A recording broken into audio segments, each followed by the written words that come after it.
Saving all those people from rising water has been quite the challenge for first responders and neighbors alike. So much that teams from our area and other parts of the nation are on the way to help.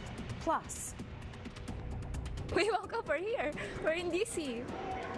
Houston's airports shuttered by the storm. The impact is reaching far and wide, leaving hundreds stuck at Dulles International Airport as they wait for better flight options. Now, News Channel 8 News at 10.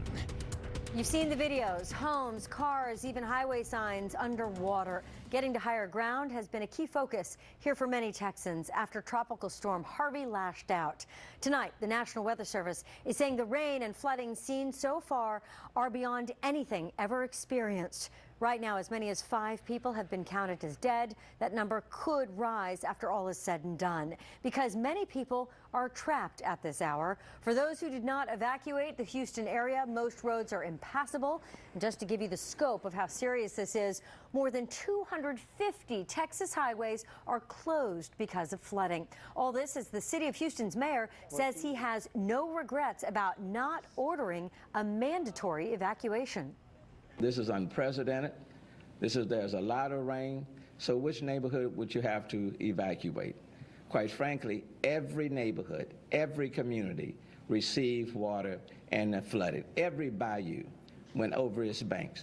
You cannot put in the city of Houston 2.3 million people on the road. That is dangerous. While first responders, the Coast Guard, and other rescue crews are trying to get to everyone, some say there has been no sign of them. Houston's a very big place, after all. Neighbors then are stepping in to help each other instead. We got 8 people that called for us already. Oh, really? So we're going to go and get them 8.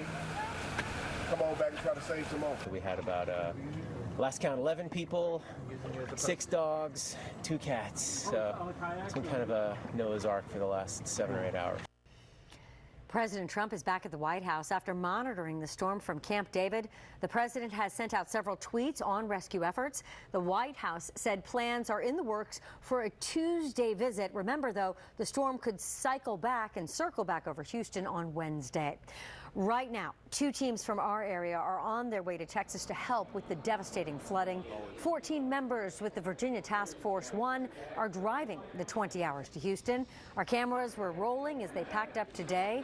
The Swift Water Rescue Team got the call from FEMA this morning. We want to make sure we can help the people, get them to FEMA resources that needed, and then help evacuate if that comes about. This is not a short trip. The Virginia team is preparing to be in Texas for about 2 weeks. And Maryland crews are not being left behind either. They're on the way to Texas to help save lives. And as our Q McCrae shows us, those guys are racing against the clock, hoping to jump in and help those in need. This caravan is heading to Texas. When duty calls, there's no time to waste, especially when thousands of flood victims need saving. It's a great opportunity for us as a community to be helping another community. Chief Scott Goldstein is in charge. FEMA gave the order to head out. We all are trained to deal with these situations. The downpour hasn't stopped. More than 45 inches of rain is expected to fall on the Lone Star State by Thursday. Most of Texas's southern coast is already underwater. They have cash.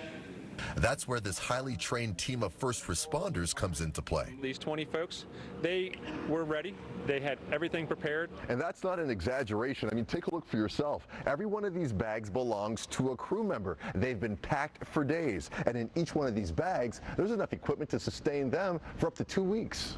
2 big rigs are packed with essentials as well. They're also taking 6 rescue boats. We want to get there. We want to be able to remove someone who may be trapped in an attic, trapped on a rooftop. They have a 24-hour drive ahead of them and are ready for any and everything.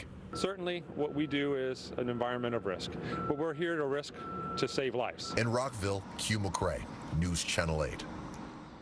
The images from that part of our country continue to pour in from Texas. Take a look at all of these boats on what would normally be a busy road. This is in Dickinson.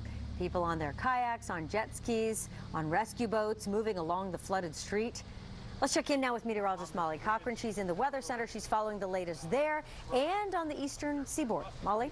Hey, Kimberly, good evening. Yeah, all those pictures coming in, and it really just leaves you speechless. And unfortunately, more rain already coming into the Houston area. This band of showers and thunderstorms basically just parking, pretty similar to what we saw last night. So an additional 15 to 25 inches on top of all the water that's already in the Houston area. That yellow background behind the city, that is a tornado watch that extends until 2 o'clock local time. Here's a look at Harvey's track. Still a tropical storm is expected to stay there, taking a little bit of a dive into the Gulf of Mexico before heading back towards the Houston area on Wednesday and into the later half of the week. So unfortunately, more rain to come, and we are anticipating just more devastating flooding in the Texas area. Finally, by Thursday and Friday, that track will continue to press off to the northeast. Meanwhile, we also set our sights on the southeast coastline. Tropical storm watches in effect for Myrtle Beach and also Morehead City. This is the area of disturbed weather likely to become Tropical Storm Irma overnight tonight. More on this in just a bit and how it'll impact the D.C. area. Kimberly, back to you. All right, Molly, thank you. The torrential downpour of rain coming into the Houston area, filling the corridors of Dulles International Airport today. That's because both major airports there were shut down. The runways at Houston Hobby submerged. Our Kevin Lewis has been live at Dulles all afternoon, where dozens of people are waiting for the first flight out. And Kevin, I can see behind you, it's looking a little better than it was earlier. Is that good news? Yeah, absolutely. That long line has cleared. United Airlines, at least at this side of the terminal, all has gone home for the day. United decided to divert these large jets to Dulles because it has so many alternative flight options here. Even so, the rebooking process we showed you at 6:30 was very slow, and it required patience on everyone's part. Every person in this line carting around a suitcase and a story. We woke up, we're here. We're in D.C. The issue? Houston's 2 international airports underwater. United, which operates a major hub at George Bush Intercontinental, diverted 4 planes to Dulles. The flights from Amsterdam, Buenos Aires, Lima, and Sao Paulo put around 1,000 red-eyed passengers in total limbo. We have a meeting in Orlando. These men heading to a Krispy Kreme donut convention in Florida, while Jenny and Andrian Lopez are trying to make it home to Manila. Everything got screwed up because of the hurricane. Yeah, I'm supposed to go to work tomorrow, but they'll understand. Sisters Christine and Victoria Tui flying from Lima to Calgary. We didn't really have any bargaining chips. They just said this is your one option. So we're going to the Marriott, which we got a hotel night for, and $30 whole for meals. United offered free water and snacks to stranded passengers. And here we are. Nice long line looking for an option. Most, like Brian McLaurin, staying positive. But it could be worse, you know. I could be still stuck in South America. At least I'm back in the United States. Figure it out.